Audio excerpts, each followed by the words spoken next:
Thank you very much. Best regards to all attending. My name is Sergio Miranda-Bonilla. I am a communicologist, academic and doctoral student at the Guanajuato State University from the city of León in the state of Guanajuato, Mexico.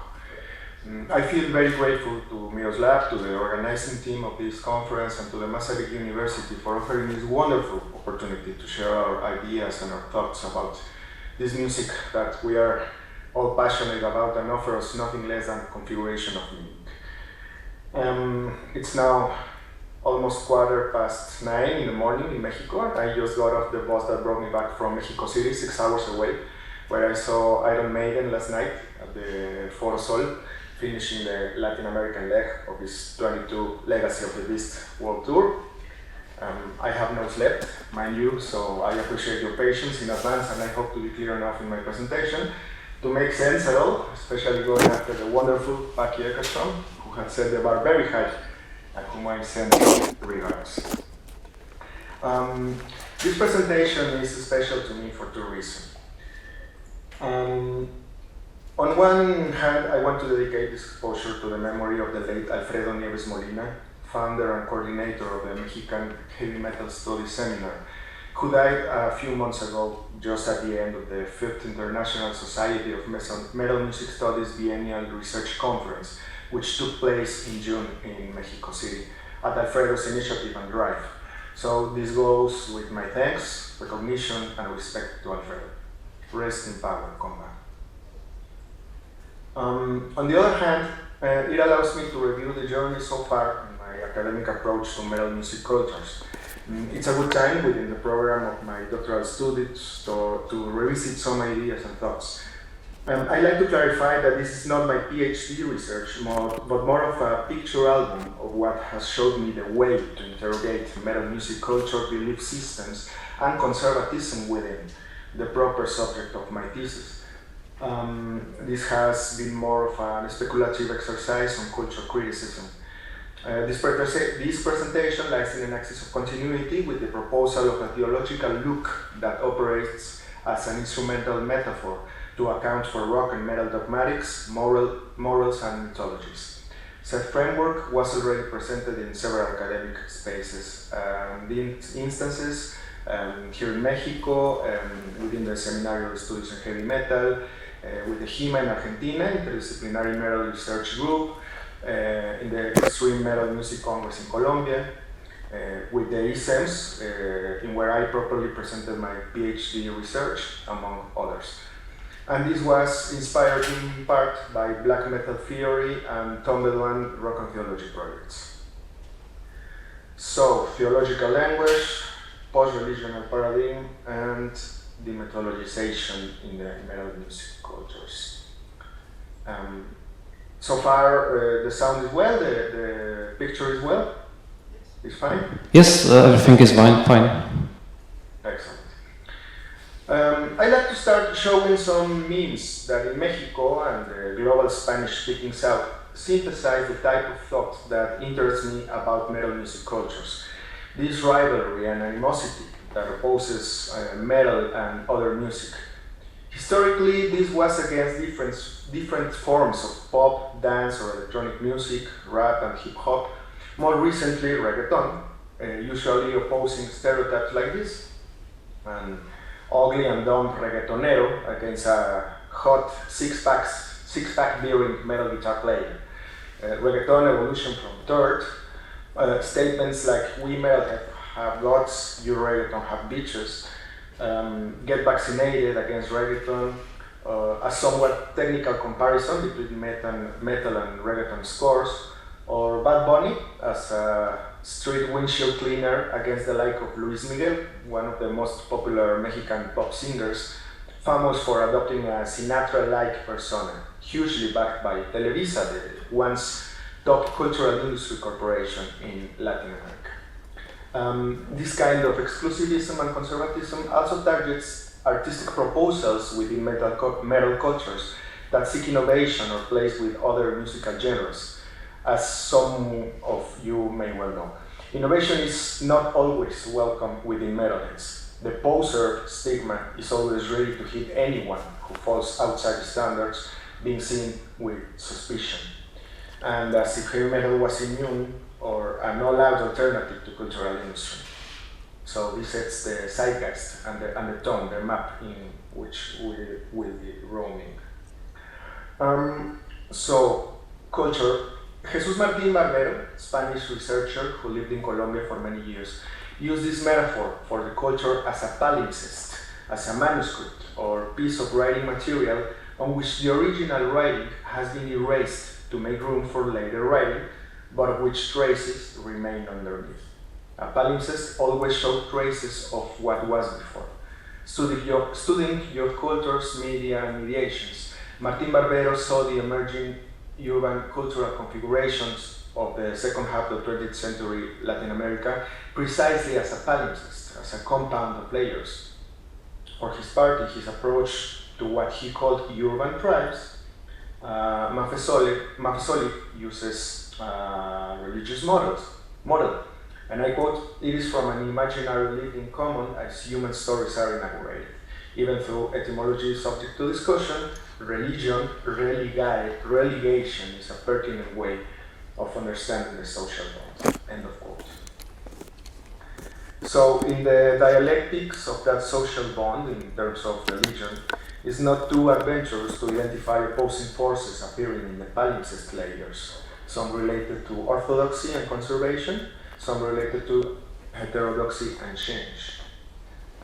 But Juan Rogelio Ramírez Edet, Mexican researcher who studied high energy and Italo disco dance cultures in Mexico City, has stated that it could be the case that the founding generation was not a youth nucleus that fruitfully appropriates fashionable music, but, for example, that migrant music reaches a place and consolidates between a non-teenager audience. In this case, its founding generation would be made up of people belonging to different chronological generations.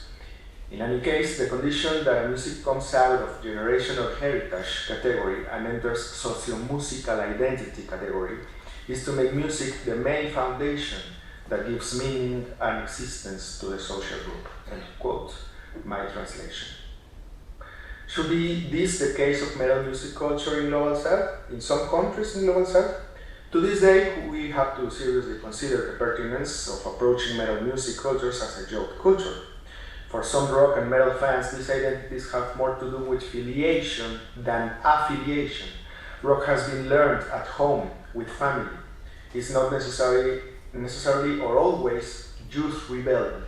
It has become somewhere else. There are decades of cultural sediments and layers.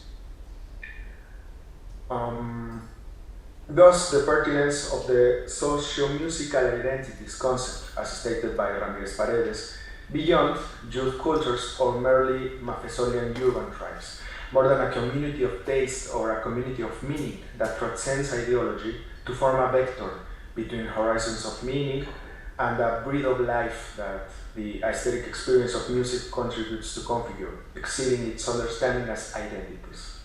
Shall we call it spiritualities? The Spes, the Ruach Elohim, Ruach HaKodesh, the breath, the air in all those ancient etymologies, spiritual expectancy, the life energy which propels forward to a horizon of meaning. Making viable the use of theological language as an instrumental metaphor to account for the transcendental aesthetic experience found in metal music that we all well know.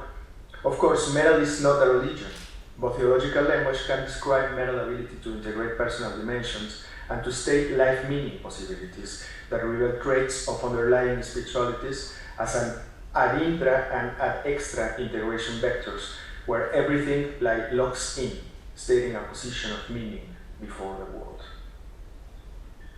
So, is it possible to poetically interrogate this spirituality using the theological language as a tool? Here I remember Tom Bedoin's conception of theology of culture as a spiritual music score, and the Spanish theologian José María Mardones' thinking. Psychic, aesthetic, and religious languages are responsible for communicating the absent, interiority, metaphor, symbol, transcendence. In the world of aesthetic, literature, and art, Sense, meaning, and beauty set aside the abstract and conceptual. The relationship between art and technology lies in symbolic language, which gives account for a metaphorical truth according to its ultimate and radical scope, but not really exempt of it, because the transcendent symbolized is always beyond. One consequence of this is that we can name metal cultural values in terms of dogmas and morals, as in standard theology work, being theology an impossible science, founded on the non-verifiable, but fertile as a poetic game against the subjective, as stated by the first Peter epistle, and be ready always to give an answer to every man that asks you a reason of the hope that is in with you. End of quote. On one hand, moral theology as an exploration of sets of norms and expectation of behavior in metal, with their corresponding consequences, and of course, transgression, inclusion, exclusion. On the other hand, dogmatic theology, approach to belief systems, stories, mythologies on what metal should be, like a Kantian categoric imperative, or what metal should not be, but sometimes ends up being transgression, deviation, as Paki said, change. Here the Niklas Luhmann concept of dogma comes in handy. Dogma as verbal and conceptual apparatus that fulfills that interpretive function for the problems of reality within a systemic approach to religion, thus reducing complexity. This will be relevant later in later research from a systemic scope. So again, with the Martín Barbero's palimpsestual view of culture, these coexisting orthodoxy and heterodoxy layers are culturally dynamized with different authenticity concepts, as exposed by Fernando Val Ripollès, Catalan researcher who retakes Simon Fried or Kay Kaity's statements. The nostalgic, romantic authenticity, all past times are better, that's telluric, earth, stone. The younger Lady Gaga approaches metal totems music. Or the modern avant-garde authenticity, in which the metal god praises the younglings, that is aeolic wind change.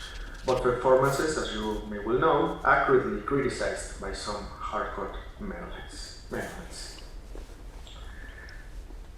So, metal as a cultural and meaning phenomenon and his aesthetic struggles become prone to analysis by some religious philosophical tools, like the post-religional paradigm or the anatheist exploration, likely to show the contradiction or tension relationship with conservatism and exercises of symbolic power, because its values and horizon of meanings shows tension with and affinity to the religional paradigm in terms of rituality and aesthetics, dogmas and morals, what metal should be, what is commanded to be. Ecumenical Association of Third World Theologians, mainly José María Vigil, developed this religional, post-religional paradigm by distinguishing the religious and the religional dimensions. The religious being the shared expression, as stated by Gerard Lenski, of the human mystical quest. Here, spirituality and religiousness are not so different. And the religional, which belongs specifically to the scope of the agricultural, Neolithic, sociocultural, and institutional configuration, now being overcome in a post-industrial society in which agricultural narratives, patriarchal patterns, and monarchical politics are not coherent anymore. And anatheism. Richard Kearney, British theologian, develops this anatheist proposal to explain today's spiritual exploration, in which the almighty Theos is no more, and the divinity is to be found precisely through Theos, crossing Theos by the middle, not necessarily denying it, but overcoming it. Great metal totems of yore, you can now retire. Can you? Or will metalheads always be evaluating metal culture endeavors through the same measure, a measure that maybe doesn't apply to our post-digital consumption anymore, a world in which the cultural industries of the 70s are no longer relevant, a world of streaming, playlists, and oblivious of the once almighty album? Shall we return? All past times were better? Just asking. So enter the post-music, the folk as a cultural reivindication music. those acts that proposes things that are not metal anymore, what are they? Are just posers, burn them all? Those contemplative, lush sounds of Alceste, Mercure, or Le Discret, those far from trash, highly experimental mayhem exploration, those pre-Hispanic bands like Kukulkan, Semican, Icalajao, that fight between cultural appropriation, colonization, emancipation, and poserism under the record store-like label of folk metal, whatever that means, as if metal never were folkish, popular in the etymological sense of the term in the first place. Some of us metalheads can't overcome maybe Black Sabbath, Iron Maiden, Metallica, etc. But what is undeniable is that metal shows an extraordinary and healthy aggiornamento ability. As Pope John XXIII referred to the need of renovating religious motion in the 60s, giving place to the Second Vatican Council. In that way, metal cultures are exhibiting a demythologization dynamism, as stated by Rudolf Buttmann, not to call lies on the great metal narratives, but to give place to new aesthetics to develop. Myth objectifies the most there, the beyonds, in the most here. Myth is a way of thinking on talking about the supernatural becoming accessible when introduced and represented in the sensitive world. Myth states how we understand our existence divided into the world. It's not that myth is lie. Myth is a way to give meaning to the present, and it's important to be conscious about those narratives. In a way, that reminds me of the mythological parricide figure. Spanish philosopher José Antonio Marina mentions it in his Dictamen sobre Dios, Verdict about God, or as stated by Argentinian metal researchers Emiliano Scaricacciatoli, Gito Minore, and others in their Parricides book about the great historical figures of Argentinian metal, an effort which was followed by the English edition of Se nos ven de negro vestidos, in black we are seen, in coalition with Intellect Publishing and Nelson Vargas Diaz from Florida State University. By the way, the post-explorations in rock and punk are nearly 40 years old. How come metal took so long to embrace post-possibilities? Whatever. All this highly speculative effort may be, just maybe, systematized in the current PhD research about conservatism in metal identities under the belief systems analysis, talking the steps followed by Spanish authors Joseph Luis Rousseau Domenech and José Antonio Nescolar de Selva as a new approach framework. They understand belief systems as, and I quote, structures of norms that are interrelated and that vary mainly in the degree in which they are systemic, end of quote. Belief systems have some properties and through them they gain social significance. Personal commitment, have an existence that is independent of their committed believers. Personal commitment can be explained from psychological mechanisms, such as cognitive congruence.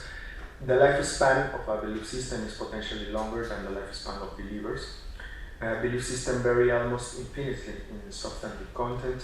The boundaries of a belief system are generally, though not always, undefined.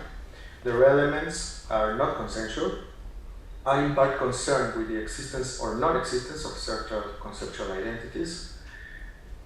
The truestness, maybe, often includes representation of alternative worlds, rely heavily on evaluative and affective components, are likely to include substantial amounts of episodic material from either personal experience or for cultural belief systems, from folklore or for political doctrines, from propaganda. The content set to be included in a belief system is usually highly open, and beliefs can be held with varying degrees of certitude. And the elements logically required for understanding a belief system: values, substantive beliefs, orientation, language which expresses its logic, perspective, prescriptions. Sorry, I will solve it. I'm about to finish. I'm just about to finish. Okay. Well, in fact, that's all. With some hope, this will see light as a PhD thesis in 3 years. I hope as well that this presentation has raised some questions and insights, and I remain attentive to your comments and communications. You can reach me by Facebook or email. Enjoy the last lap of the conference. Thank you. Thank you very much. Thank you very much, Sergio.